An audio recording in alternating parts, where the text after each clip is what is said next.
Cordial y afectuoso saludo a quienes se conectan con la señal de CTV Barranquilla y su programa El Termómetro. Como siempre, es un verdadero placer estar con ustedes para analizar los grandes temas de la actualidad informativa local, regional, nacional e internacional. Hoy, con una fecha histórica, en estos días adquiere una dimensión superior, 19 de abril de 2023. El actual presidente de la República, Gustavo Petro Urrego, fue militante de una guerrilla urbana conocida como el M19. En su proceso de reinserción a la vida social, se involucró en un movimiento político que más de 30 años después del proceso de paz le permitió acceder a la presidencia de la República. Y en un día como hoy vamos a conocer la historia del M19, sus orígenes, su evolución, su desarrollo, como uno de los principales actores políticos del siglo XX y de lo que va de este siglo. A propósito de que cursa una iniciativa en el Consejo Nacional Electoral de revivir la personería jurídica del partido político M19, que tuvo una posición destacada a escala nacional y regional en los años 90. Y para conocer la historia, los detalles del movimiento 19 de abril, contamos en nuestro set con dos invitados especiales que vivieron de primera mano por su militancia, pertenencia y liderazgo en el M19, la historia que nos evocará esos días de su lucha social y que, atentos, nos van a revelar nuevos detalles que quizás no se habían conocido públicamente. Hoy es 19 de abril, el presidente de la República, Gustavo Petro, fue militante de esta organización y hoy vamos a tener una conversación para analizar también el presente y el futuro de Colombia en la actualidad vista por los líderes regionales del M19 en Barranquilla y el Departamento del Atlántico. Se encuentran con nosotros en los estudios de CTV Barranquilla los doctores Manuel Espinosa Castilla y Hermes Lara Villamil. Manuel Espinosa Castilla es politólogo de la Universidad del Valle, líder social, activista, ex representante a la Cámara por el M19 y una de las figuras más importantes de la comandancia de este grupo en la ciudad. Bienvenido al Termómetro, doctor Manuel Espinosa Castilla, y muchas gracias por estar con nosotros en una fecha muy importante para ustedes y para la historia reciente de Colombia, el 19 de abril. Gracias, muchas gracias por la invitación. Aquí estamos a la orden. Gracias a usted, doctor Manuel. Y se encuentra con nosotros Hermes Lara Villamil. El doctor Hermes Lara es administrador público, líder social y comunitario, ha sido concejal de la ciudad de Barranquilla y diputado de la Asamblea Departamental del Atlántico en varias ocasiones. También con un papel importantísimo en la historia del M19 en nuestro contexto, tanto en la lucha armada como en la fase democrática. Doctor Hermes Lara Villamil, bienvenido al Termómetro y muchas gracias por estar con nosotros. Gracias a usted, profesor, por la invitación y aquí atento para conversar en esta fecha especial que para nosotros nos llena de alegría y de orgullo por lo que después de tantos años está sucediendo en el país, y es tener un presidente electo democráticamente, el doctor Gustavo Petro Urrego, que hoy está cumpliendo años y nosotros desde aquí le estamos mandando nuestras felicitaciones. Importante además, y coincidencia, propósito del destino, señal de la naturaleza, cumple años un 19 de abril. Para él es una fecha doblemente especial. Sabemos que se encuentra en Washington en este momento y al presidente de los colombianos desde acá le mandamos un cordial y afectuoso saludo y nuestros mejores deseos en este su día. Entremos en materia para analizar la historia del M-19. ¿Qué es lo que conocemos y qué podríamos conocer hoy desde la experiencia de dos protagonistas del acontecer del M-19 en el Atlántico? Ojo al dato, dice la historiografía oficial que el M-19 surge como un grupo que intentó reivindicar la democracia frente a la denuncia de un fraude electoral ocurrido el 19 de abril de 1970. Pero para hablar de eso con mayor detalle, doctor Manuel Espinosa Castilla, ¿qué nos puede contar de la historia del M? El primer dato importante, digamos, el M-19 no nació el 19 de abril. Fue una fecha que cogió posteriormente los fundadores, cogieron esa fecha, pero pasaron varios años para que se desarrollara. Hubo una reunión en un pueblo de Cundinamarca de 26 personas, todos ellos con una tradición ya de lucha política. Estos 26 personas, lideradas por Jaime Bateman Cayón, conformaron lo que primero se llamó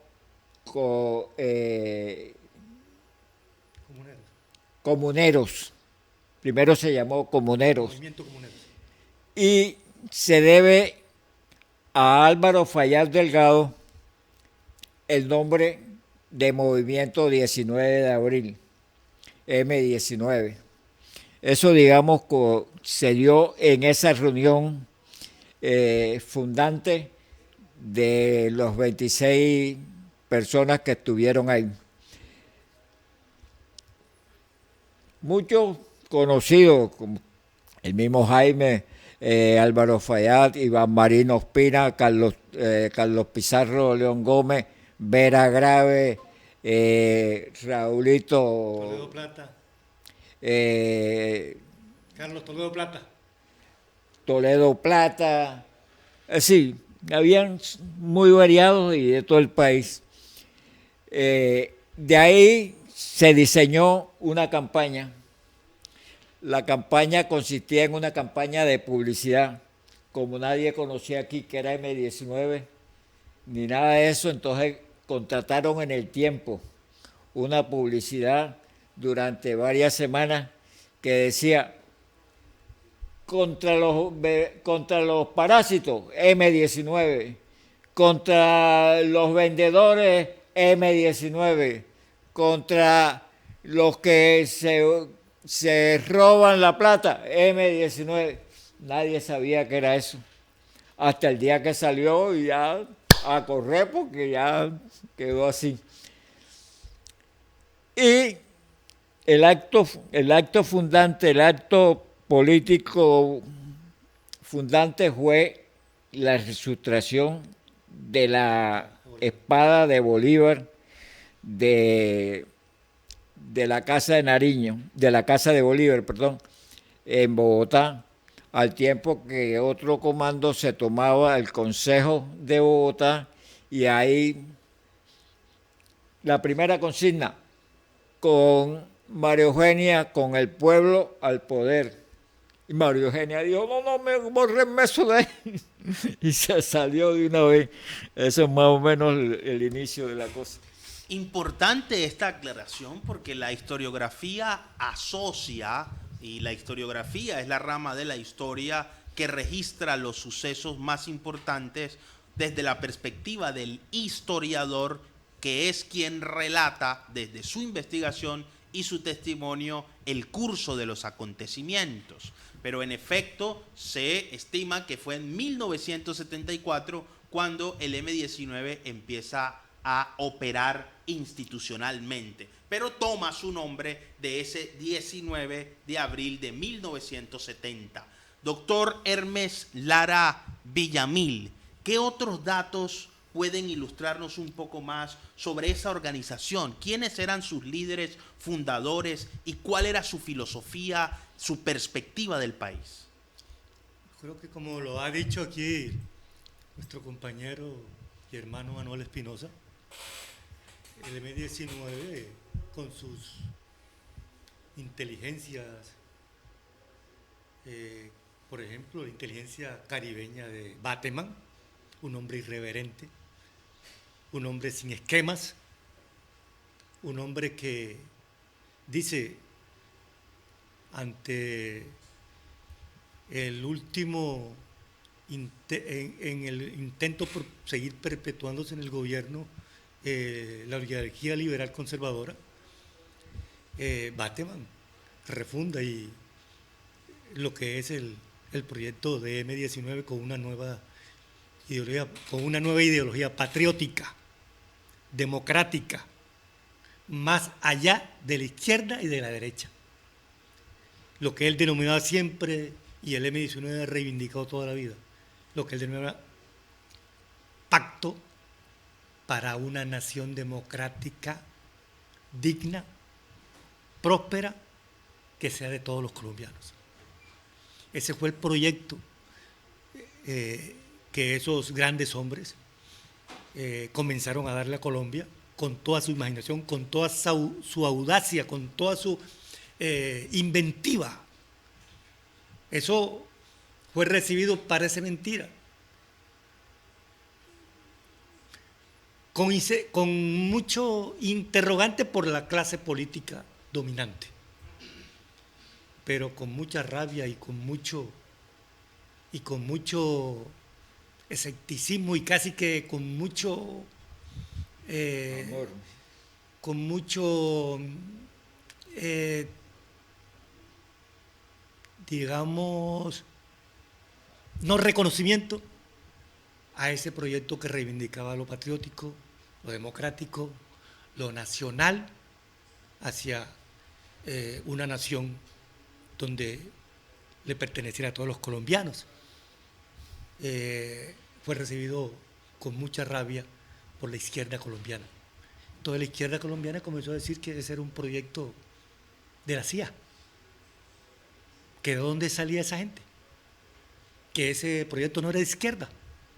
Y efectivamente el proyecto no era de izquierda. Este fue un proyecto nacional de democracia, de liberación nacional, porque defendía la nación de cualquier intromisión extranjera. Y por supuesto, reivindicando la idiosincrasia de nosotros, de la colombianidad, del hombre de carne y hueso, de sus regiones, de su cultura. De allí que Bateman, mire, se le ocurrió tanto que sus intervenciones, tenía toda la cultura de nuestra Colombia, desde la guabina, el vallenato, salsa, música tropical. O sea, el M-19 era un proyecto, desde que su inicio era un proyecto multicolor, incluyente, creyente en la colombianidad, en el ciudadano común y corriente, que él decía que era la única forma de derrotar a esta oligarquía colombiana. La única forma de derrotar a la oligarquía colombiana en un movimiento incluyente, democrático y multicolor. Ya ha mencionado Hermes Lara Villamil, a quien se le reconoce como el fundador, una figura de Santa Marta importante, con un discurso y una actividad no solamente militar, sino estratégica, que logró vincular a mucha juventud en todo el país. Y aquí viene una pregunta esencial a partir de ese acontecer ideológico de Jaime Bateman. ¿Es cierto que Jaime Bateman fue secretario general de la FARC y asistente de Manuel Marulanda Tirofijo, o eso es un mito de la historia, doctor Manuel Espinosa?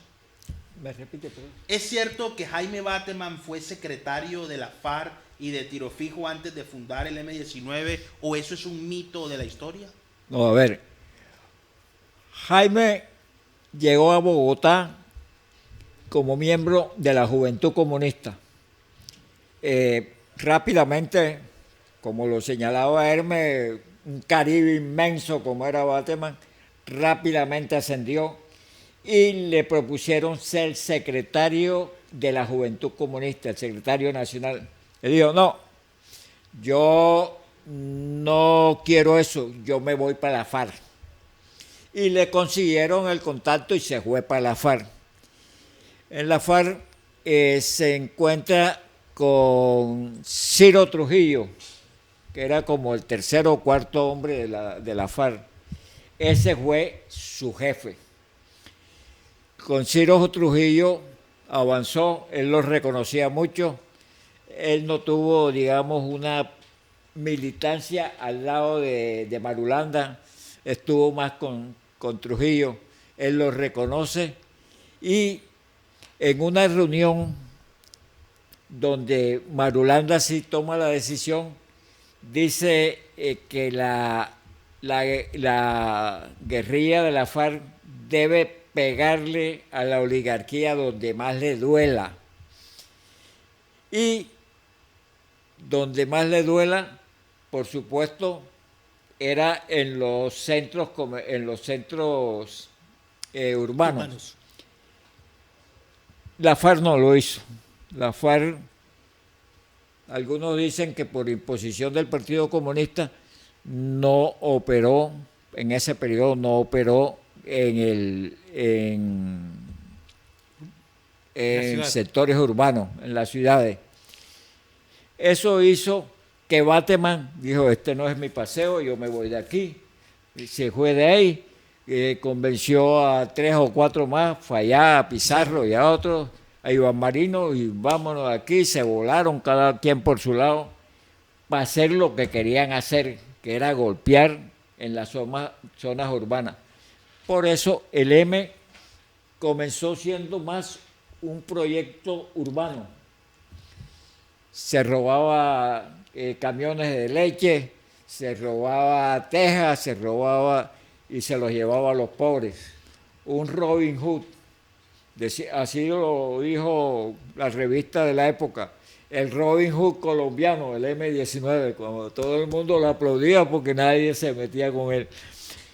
De tal manera que, digamos que esa es la historia de Jaime en la FARC, pero también es la historia de por qué salió de la FARC. La historia de por qué salió de la FARC. Y doctor Hermes Lara, aparte de comentarnos un poco sobre este suceso, también otros historiadores mencionan que en sus orígenes el M tuvo una actividad internacional muy importante. Inclusive se habla de algún tipo de relacionamiento con líderes globales como Gaddafi. ¿Eso es cierto o es un mito, doctor Hermes? No es un mito. Jaime Bateman rompió todos los esquemas y todos los moldes, tanto en el país como en lo internacional. ¿Quién se imagina? ¿Quién se puede imaginar? Ni nosotros los imaginamos. Que el M-19 tenía grandes amistades en los grandes comunicadores de Colombia, como Antonio Caballero, como un García Márquez, como un Enrique Santos Calderón. Es más, apoyaron la fundación de la revista Alternativa, que era la principal revista en ese momento difícil que vivía el país de violación de derechos humanos. Y por supuesto Jaime Bateman sabía que una lucha de esa naturaleza tenía que tener apoyo de gobiernos amigos internacionalmente. Por eso estaba el hombre Torrijos, amigo y hermano de Jaime Bateman Cayón y del M-19, Gaddafi, Fidel Castro, Olof Palme. Era una Y por eso el M-19 constituyó su comisión internacional para toda esa diplomacia internacional. El M-19 rompió con los mitos y sabía que la lucha no es fácil, la vivimos en el momento de hoy en día. El mito de que ¿quién maneja los medios de comunicación? Nacionales e internacionales. El M-19 quería romper con todo eso y rompió. Por eso sus propuestas eran a los grandes, a los medios de comunicación, contundentes, que causaran impacto nacional e internacional. Pero basado en ese relacionamiento tanto nacional como nacional, internacional y nacional. Y el periodismo y los medios de comunicación fueron lo esencial, y la publicidad fue lo esencial para el M-19 conectarse con la gran nación y con la gran población en su propuesta. Por ello, irrumpió. Cualquier propuesta del M-19 irrumpía inmediatamente en el ámbito nacional e internacional. Hablemos de un tema que es la bandera del hoy presidente Gustavo Petro Urrego, y es la paz total. Pero antes de entrar en el tiempo presente, sería bueno evocar ese proceso de paz como el M-19 a finales de la década de los 80 del siglo XX. ¿Qué nos puede contar, doctor Manuel Espinosa, de ese proceso de paz? ¿Alguna historia que pueda servirle hoy a las nuevas generaciones para identificar cómo se adelantó ese proceso y cuál fue el aprendizaje para las iniciativas que hoy están en curso? Antes, quería un datico hubo un hombre inmenso que no conoció el país, inmenso. Se llamaba Gerardo Quevedo Cobo, el comandante Pedro Pacho. Gerardo Quevedo Cobo se paseaba por el mundo entero relacionándose con los mejores y más grandes personajes. Por ejemplo, la Internacional Socialista le ofreció a Gerardo que el M-19 entrara como observador a la Internacional Socialista. Con los salvadoreños y el M fueran las dos únicas organizaciones guerrilleras que fueron observadoras de reunión de la Internacional Socialista. Por ejemplo, Olof Palme, primer ministro noruego, era su, como decimos, su llave. Ya, Gaddafi era un hombre inmenso. Yo tuve la ocasión de conocer a Gaddafi, y Gaddafi era un hombre con mucho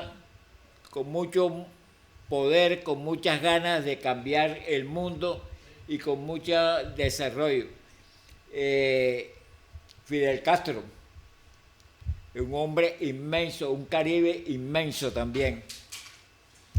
De tal manera que lo que decía Hermes es cierto, como el M-19 y la genialidad de Bateman cogió y fue incluyendo a toda esa gente. Llegando al cuento de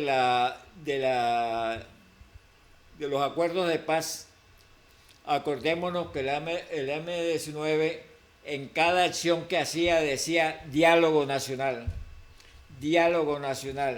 Las entrevistas que le hicieron a Jaime Bateman fue para decir necesitamos un diálogo, y él mismo lo ejemplificaba como el encuentro para hacer un sancocho. Tú llevas la yuca, el otro lleva el ñame, el otro lleva la costilla, el otro, y vamos entre todos a construir el diálogo. Así, un Caribe como Bateman lo planteaba así, pero así de sencillo, así de profundo. Solamente si todas las fuerzas del país entran a jugar, podemos sacar al país adelante. Ese era el diálogo nacional. Se concretó y se logró. No lo vio Jaime Bateman, que le tocó ser una especie de Moisés, que lo vio desde lejos, pero quien lo hizo fue Carlos Pizarro. Antes de Carlos Pizarro hay un hombre muy inteligente, muy capaz, que se llamó Álvaro Fayal Delgado. Fue comandante antes de Pizarro. Fayal Delgado dijo una cosa muy importante: nos toca ser gobierno. La izquierda nunca había hecho eso. La izquierda decía oposición, la oposición, la oposición. Fayal dijo, nos toca ser gobierno. Gustavo Petro es gobierno. Ve la... ¿Cuántos la años después? genialidad ¿Cuántos años y la- después de esa declaración? Eso fue en 1984, Álvaro Fayal en un congreso de la En el democracia. 84. 84, en la gran convención de la emisión en Los Robles, ahí en el Cauca. En Los Robles. Que dice, ya está bueno de que se siga pensando que seamos oposición, hay que ser gobiernos. Y somos gobierno. Y somos gobiernos. Y son gobierno. Volviendo a la pregunta sobre la paz, ¿qué recuerda, doctor Hermes Lara Villamil, de ese proceso de reinserción y de acuerdo nacional en la paz de 1989? Hombre, hay tantas cosas con la paz, por ejemplo, que Pizarro fue un hombre que se sacrificó su vida. Cuando nosotros fuimos con Manuel y otros compañeros al campamento de Santo Domingo, en la 10ª conferencia, se convocó para, yo me acuerdo de una discusión muy tremenda, era votación sí, para el proyecto de acuerdo de paz que ya estaba dialogando Pizarro, votación de dejación de armas. Hubieron como 3 personas ahí que estaban en desacuerdo con la dejación de armas del proyecto, porque era un proyecto en plena guerra del país, muy violenta. Pizarro decía, el acuerdo de paz que vamos a mirar es un salto al vacío, pero nosotros, la guerra se está degradando y nosotros no nos metimos a hacer la guerra para degradarnos. Mucha degradación, está entrando el narcotráfico, se está perdiendo mucha gente. Entonces, esto hay que pararlo y pararlo con la propuesta de paz. Es un salto al vacío, pero nosotros nos le medimos a riesgo de la vida de nosotros. Y dio su vida, Pizarro, por ese acuerdo de paz. Y él decía, nunca me olvido esta frase, ahí en plena reunión cuando unos compañeros se fueron. 3 compañeros que no estaban de acuerdo con dejación de un negro, tienen la puerta abierta. Sigan para la montaña, váyanse. El M-19 es democracia. El que no está de acuerdo se va sin necesidad de nosotros tenemos ni que matarlo ni hacerle juicio de nada. Esto es de libre voluntad y convicción. Pero al mismo tiempo le decía a la gente, cuando explicó toda la dejación de armas, explicó, quiero que alguien de aquí se levante y me diga, ¿quién de nosotros, nuestra madre lo parió con una pistola en el cinto para nosotros andar con esa vaina toda la vida? Nosotros vamos por la política que guía a las armas. Hoy la utilizamos, hoy no la necesitamos. Hoy es el pacto de la política para movilizarnos social y políticamente en las grandes ciudades del país. Ese es el gran aporte de Carlos Pizarro León Gómez. Carlos Pizarro León Gómez, quien fue asesinado en un vuelo precisamente desde Bogotá a la ciudad de Barranquilla. Doctor Manuel Espinosa, sobre ese acuerdo de paz, ¿qué le puede contar a las nuevas generaciones? ¿Qué recuerda de ese momento y cuál fue la enseñanza histórica para Colombia? A ver, hay muchas cosas en medio del sacrificio y el dolor que significó el asesinato de Carlos Pizarro. Pero también fue un momento decisivo donde por primera vez el M-19 en carne propia decidió qué hacer hacia adelante. Muchos compañeros doloridos y con muchos, digamos, razones, entre comillas, decían hay que devolverse para el monte. Antonio Navarro, que le tocó asumir como jefe, porque era el segundo después de Pizarro, Antonio Navarro dijo, a Carlos lo enterramos en paz. Y dijo, yo no sé pasado mañana qué vamos a hacer, o mañana qué vamos a hacer, pero pasado mañana vamos a reafirmar nuestro compromiso con la paz. De tal manera que ahí se selló definitivamente, digamos, la decisión de los hombres y mujeres del M-19 de no echar hacia atrás. Desde aquí para adelante vamos con el pueblo y vamos a construir la sociedad que necesitamos para el bienestar de los colombianos y las colombianas. Eso, digamos, fue lo que sucedió. Ahora, muy doloroso. Nosotros, Hermes, Tico, que era en ese momento el vocero nuestro aquí a nivel nacional, Tico Pineda, y todos los compañeros estábamos reunidos en la Casa de la Paz. Así se llamaba, ya se llamaba la Casa. El Parque de los Fundadores. Estábamos reunidos porque el acontecimiento era que Pizarro llegaba ahí. Cuando vimos la desgracia, y fue puta, el mundo se nos vino. Te voy a contar una anécdota. Una prima mía, que era del equipo periodístico de Pizarro, llegó sola. Hey, ¿y qué pasó? ¿Y Pizarro? No, que él viene atrás en un vuelo atrás. En el vuelo en que ella llegó, debía llegar Pizarro. Sin embargo, no llegó. El vuelo atrás era el vuelo que le tenían organizado para matarlo. Ahí murió Pizarro. Le cambiaron el vuelo, dato muy importante el que nos acaba de ofrecer Manuel Espinosa Castilla sobre los sucesos de la muerte de Carlos Pizarro León Gómez. Hablemos del M-19 en el Atlántico y Barranquilla. ¿Cómo se dio esa organización a nivel local?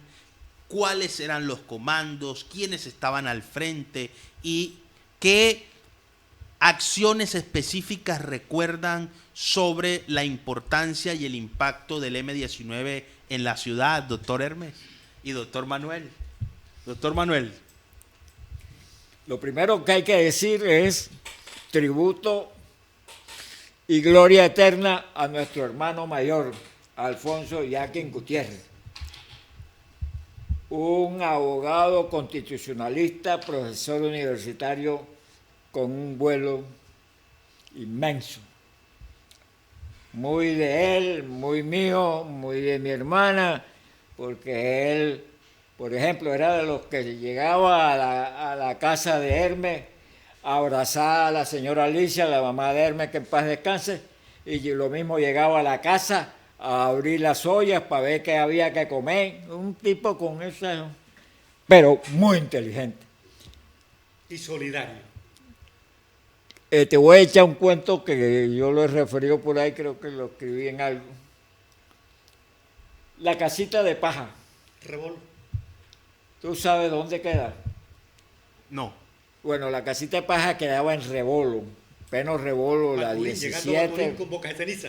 ¿Ah? Maturín con bocas de ceniza. Vea, se lo dijo en Barranquillero, Maturín con bocas de ceniza. Boliche adentro. El boliche adentro. Ahí nos reuníamos por los viernes y unas vainas así. Nos reuníamos a tomarnos una cerveza, a hablar paja de lo que sabíamos hablar, que era de política, porque todos éramos políticos, hablar de política y toda esa vaina. Se dio la entrevista de Jaime Bateman con, ¿cómo es que se llamaba el periodista? Juan Guillermo Ríos. ¿Ah? Juan Guillermo Ríos. No, bueno, se dio la primera entrevista que hizo Jaime Bateman y la publicó El Siglo. Y el primero que la vio fue Jackie. El Pompo coge y arruga esa vaina y se lo mete aquí debajo del brazo, con brazo sudado, y arranca para la casita de paja. Y llega allá y le dice: tengo la última. Y abre el periódico. Que Jaime Bateman es costeño. Porque nosotros estábamos en un cuento en esa época, y que la búsqueda del hombre caribe, del ser caribe, y estábamos en ese cuento de que queríamos ser caribe. Entre Y Bohemia y llega literatura. este man, que el man es costeño, se tomó esta mierda y además es costeño. Y es Samario, ¿y qué vamos a hacer y tal? El mismo Jackie dijo, porque él era ególatra, se paseaba. El mismo Jackie dijo: yo conozco una familia Bateman en Santa Marta, la voy a buscar. Resultó que era la mamá de Jaime Bateman, la vieja Clementina Cayón. Ahí se inventaron, porque yo todavía era ausente de eso, aunque me utilizaron, se inventaron hacerle un homenaje a Clementina y que un niño llevara unas flores a Clementina. El hijo mío tenía 5 años. El hijo mío, ya me caen mis amigos, y no, te van a matar el pelado, que no sé qué, que cuidado. Va que va. Y el peladito llegó, total, felicidades. Ese, digamos, fue el inicio de acercarnos al M-19. Todavía no éramos activos, pero éramos ya de los que sabíamos aplaudir cuando el M-19 ha sido una cosa buena. Hermes Lara, ¿qué nos cuenta de esa historia del M-19 en el Atlántico y en Barranquilla? Yo puedo contar por lo que ha dicho Manuel. La verdad es que nosotros estábamos en unos grupos socialistas. Andábamos en unos grupos socialistas de izquierda y una vez ya cansado, con Alfonso, que era nuestro hermano mayor, y con su inteligencia. Decía: Alfonso, ya estamos cansados de esto. Convocaron una convención en Bogotá, en el sindicato de la ADE en Bogotá. 3 días. Terminamos borrachos, tomando trago, con la votación, que se acabe esta vaina. Ya estamos aburridos de estar en una izquierda que no sirve para un carajo. Y eso nos sirvió para andar en la búsqueda del hombre caribe, de la literatura, de Gabo, de todas esas cosas. Y ya con la noticia comenzamos a relacionarnos con Clementina, que jugaba un papel muy importante en el Caribe colombiano, Clementina Cayón de Bateman. Y yo creo que Alfonso, que era el de la iniciativa, al final terminó entrevistándose en Panamá con Jaime Bateman Cayón, y vino a reclutar y a plantearle la propuesta a todos sus amigos. a todos sus amigos, de uno en uno. Y creo que ahí terminamos nosotros.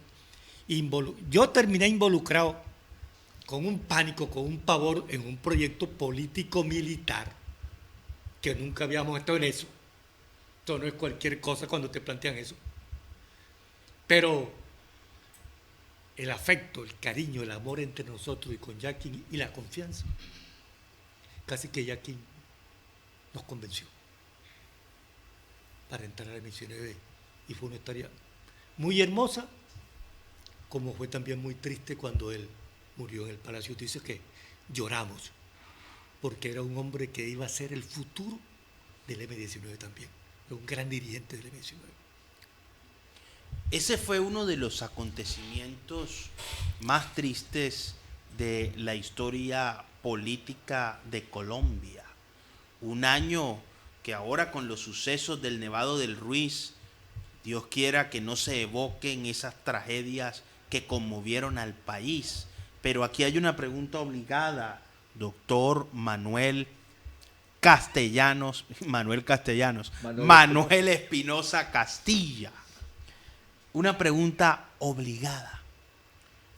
¿Cómo vivieron desde Barranquilla ese día de los sucesos del Palacio de Justicia? Hay cosas del M19 que son complicadas, pero hay que asumirlas. Primero, el Palacio de Justicia, digamos, parece ser, no sé qué pensarme, pero parece ser que no tenemos, digamos, una apreciación generalizada del Palacio. Yo te podría decir, hubo fallas, evidentemente, fallas de la política y fallas desde lo militar. Desde la política, muchos piensan, o algunos piensan, que no era para hacer ese tipo de acciones, que lo que tenía que seguir era buscando crecer y crecer y crecer, y no forzar eso de esa manera. Desde lo militar, indudablemente hubo fallas, la contención no entró, el tipo de armas que entraban no contrarrestaban a las tanquetas que metió el ejército. Sí, habían una serie de cosas. Eso también está en el fondo, dos concesiones que se jugaron, y ese es otro de los problemas que tuvo la toma del Palacio. La concesión de Pizarro, que era la misma que venía de la línea del ejército o de la fuerza, perdón, de las fuerzas guerrilleras que estaban en el Cauca, era la concesión de la construcción de un ejército. Lo que llegó a la toma del Palacio fueron miembros, su mando, fueron miembros de ese proyecto de ejército que Pizarro tenía. Entre ellos estaba Alfonso Yaqui. Esa era una concesión que por supuesto planteaba un cuento, que era cómo hacer resistencia militar en pleno centro de Bogotá. Pizarro había hecho una resistencia de 26 días en las lomas del Cauca contra el ejército de la Tercera Brigada, y de ahí no lo sacaron porque creían que le iban a sacar y no lo pudieron sacar y tuvieron que renegociar la paz. Con esa experiencia, el M19 como que pensó que podía hacerse ese ejercicio de resistencia en pleno centro de Bogotá. Para mí una falla, porque no teníamos con qué soportarla, como igualmente pasó, no teníamos cómo soportar la arremetida de los tanques. Pero bueno, eso nos cogió por sorpresa, porque como era un operativo de alto nivel, era totalmente hermético. O sea, nosotros no sabíamos qué estaba pasando ni sabíamos qué iba a pasar. Nos cogió por sorpresa y casi nos inmovilizó. Pienso yo que a mucha gente del M-19 en muchas partes del país también lo inmovilizó, porque es que nadie se esperaba eso. Era una operación de alto nivel y de alto secreto militar. Así es. Muy bien. Uno de los grandes temas después de estas experiencias de militancia en el M-19 tan importantes es ver hoy al presidente Gustavo Petro en el poder. ¿Qué sintieron ese 7 de agosto cuando vieron a un miembro del M-19 juramentarse como presidente de la República, doctor Hermes Lara Villamil? Una inmensa alegría. Yo estallé en llanto solo, quería estar solo. Recordando a toda la gente que dio su vida. Una alegría inmensa, porque podemos morir tranquilos. La consigna del M-19 del Congreso de los Robles, después que Álvaro Paya dijo, hay que ser gobierno, después de 100 años de exclusión republicana en la democracia nuestra. Gustavo Petro, yo siempre he creído en Gustavo Petro, desde que el hombre comenzó su inteligencia con todo ese talante del M-19, con su inteligencia. Yo tuve el orgullo, el honor de almorzar con 2 veces la campaña del 2018. Estaba en un almuerzo ahí y él estaba incómodo porque había una cantidad de gente pidiéndole avales para ser candidato. Y a él no le gusta mucho eso, que lo estén acosando, pidiéndole avales y pidiéndole vaina. Entonces ya cuando se fue todo el mundo, yo le hice una pregunta. Gustavo, 2018. ¿Qué sigue en esta campaña y ahora si no ganamos? Y él me dijo, nosotros somos como el llanero solitario, cruzando el desierto. Si nos toca solo cruzamos el desierto.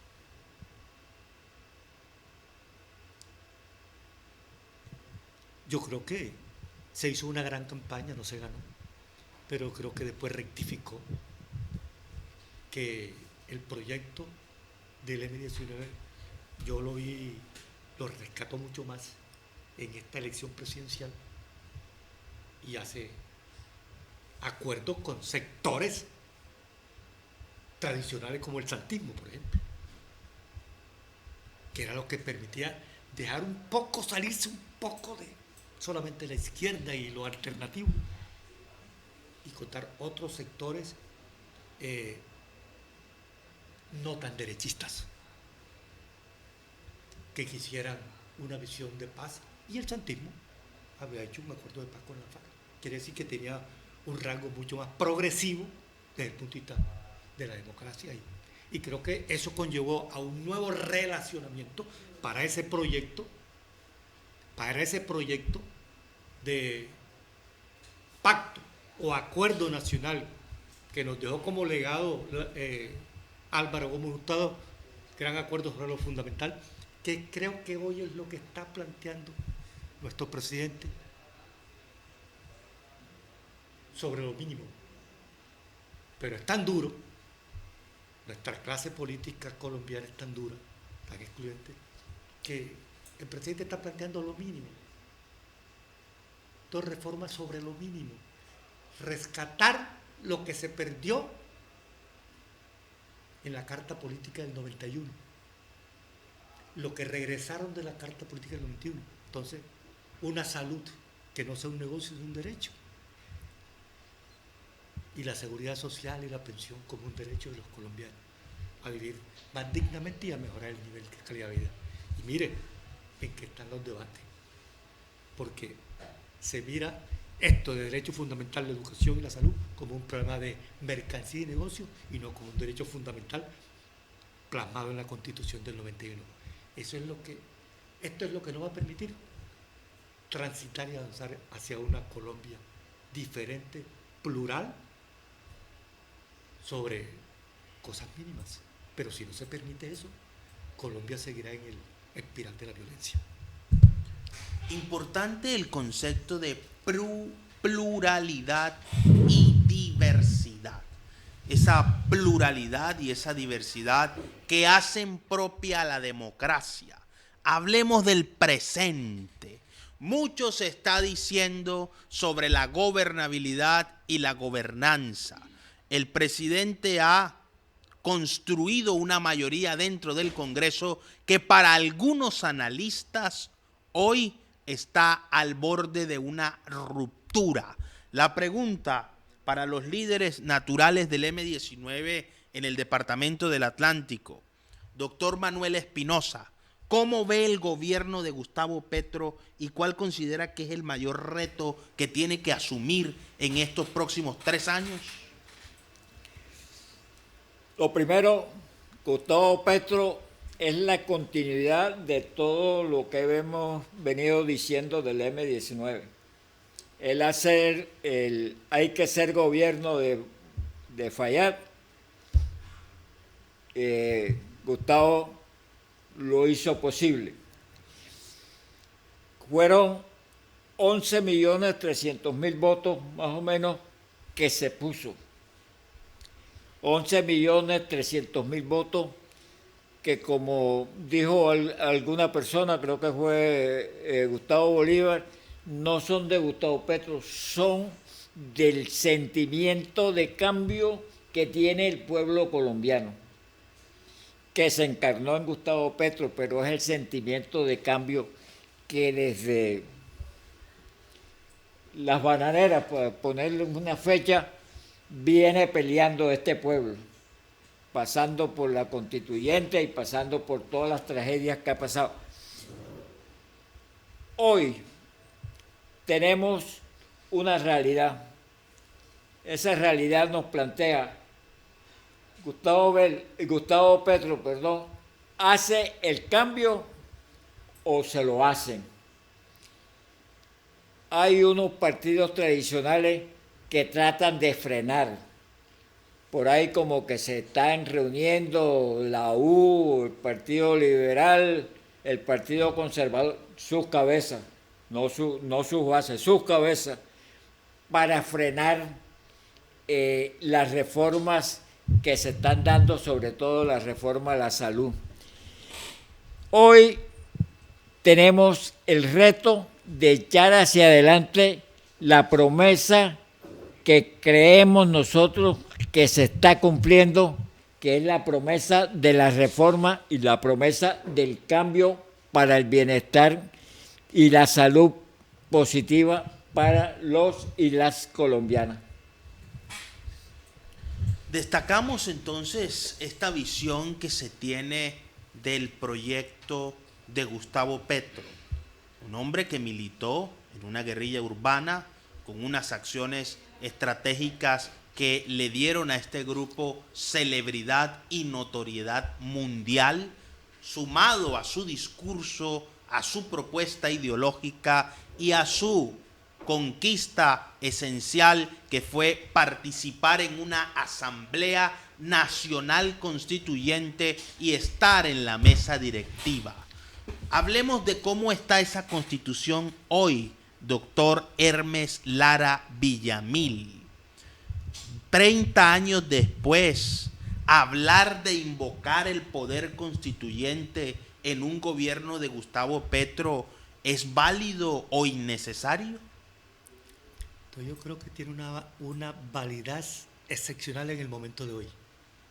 Hoy, Petro estaba hablando precisamente sobre sobre el momento excepcional que viene Colombia con su gobierno, con las reformas que ha planteado. Uno, la ruta de su gobierno. Uno, plan de desarrollo. Dos, la salud como derecho y no como negocio. Tres, la reforma pensional. Yo creo que después que se apruebe eso, Gustavo Petro tiene, como lo he dicho, los 11 millones y pico que votaron y le dieron ese mandato, quieren eso que es lo mínimo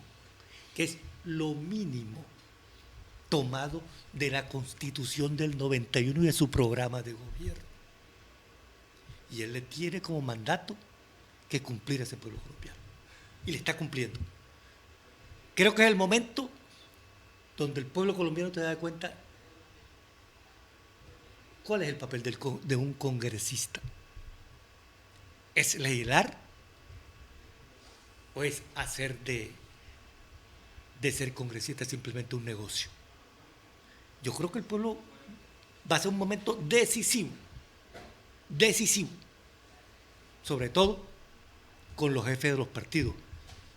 Este es un país que está en crisis los partidos. Los partidos en este partido sirven para tres cosas, para nada, para nada y para nada.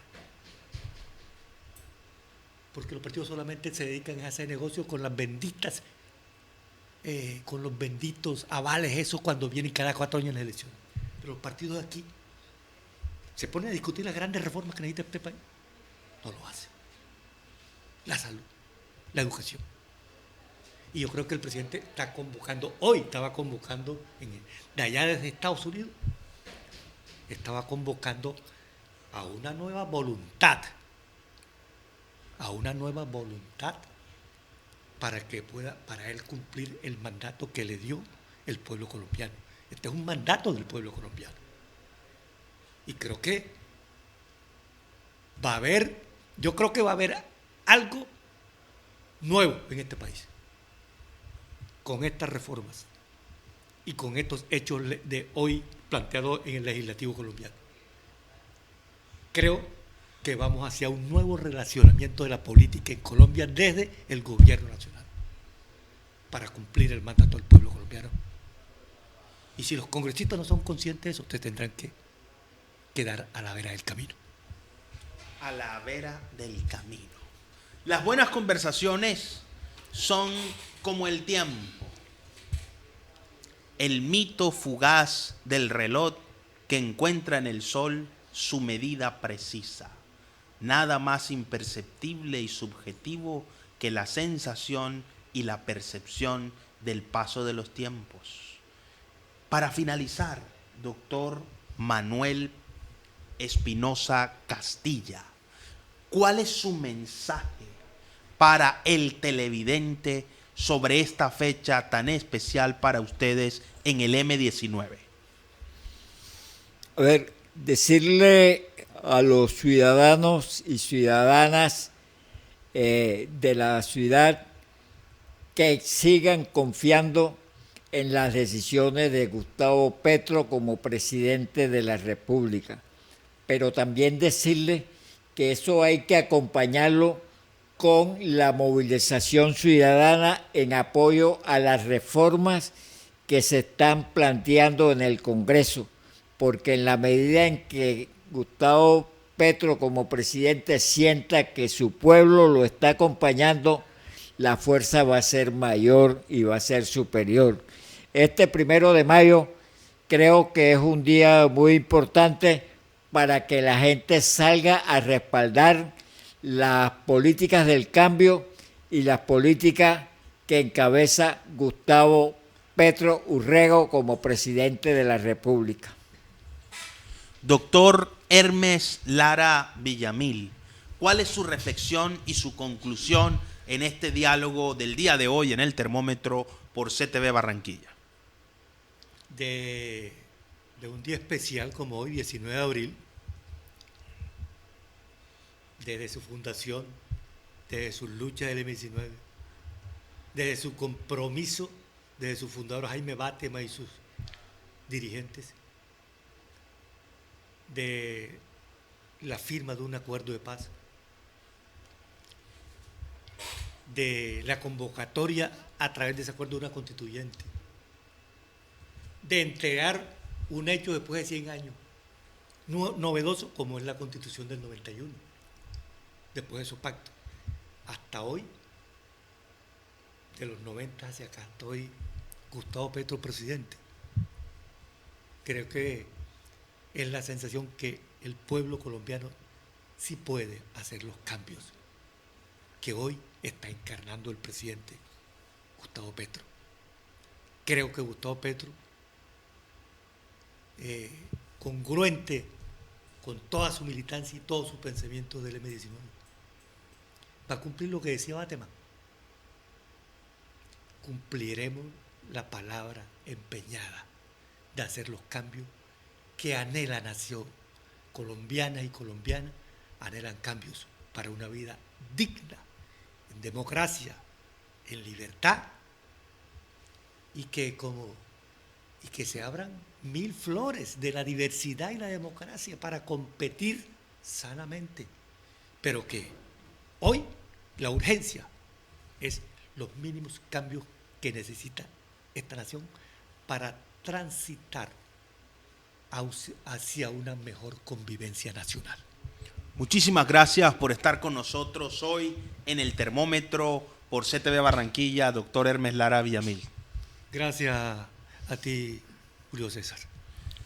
Doctor Manuel Espinosa, muchas gracias por estar con nosotros en CTV Barranquilla. Gracias a ti por la invitación. Muy plácido rato que pasamos recordando con Hermes, recordando esas páginas que a veces se van como que borrando, pero que están en el corazón, por lo menos de nosotros. Muchas gracias, doctor Manuel Espinosa Castilla. Lo hemos visto. Un día histórico para el M-19, 19 de abril. Además, coincide con el cumpleaños del presidente Gustavo Petro Urrego. Experiencias, anécdotas, historia de nuestro país. Un país que debe romper de una vez por todas con las cadenas de la violencia, de la opresión y de la desigualdad. No se puede construir yo sin nosotros.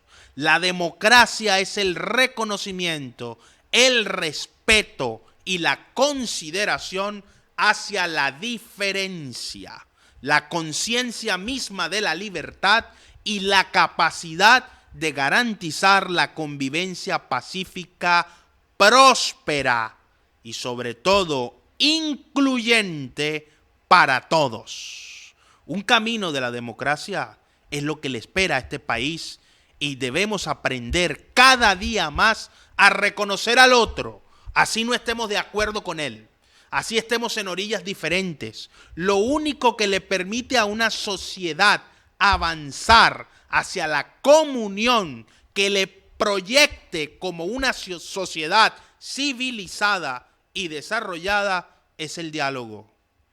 Que sea el debate de las ideas y no el uso de las armas lo que caracterice a los colombianos. El presidente Gustavo Petro, en su última visita a Santiago de Chile, reunido con el presidente Boric, dijo algo: nos equivocamos en el camino, pero hoy estamos en la ruta de la democracia.